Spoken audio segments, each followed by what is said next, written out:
You ask Tiger to calculate. This deals with finding the midpoint between 2 points. The midpoint between the 2 points is -27.5, -62. Let's solve it step by step. Plot the 2 points and calculate the midpoint using the formula.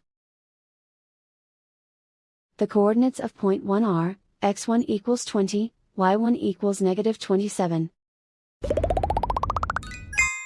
The coordinates of point 2 are, x2 equals -75, y2 equals -97. PM represents the midpoint of the 2 points.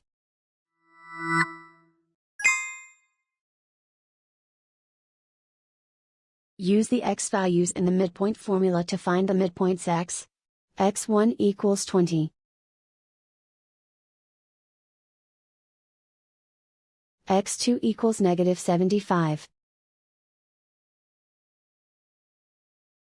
Simplify the arithmetic.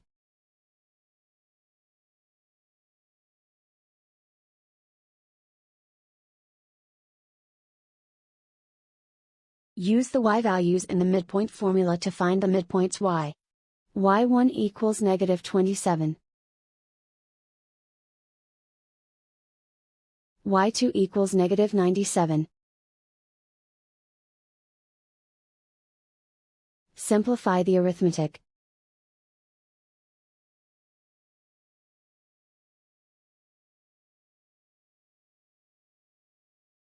And so, the midpoint is -27.5, -62.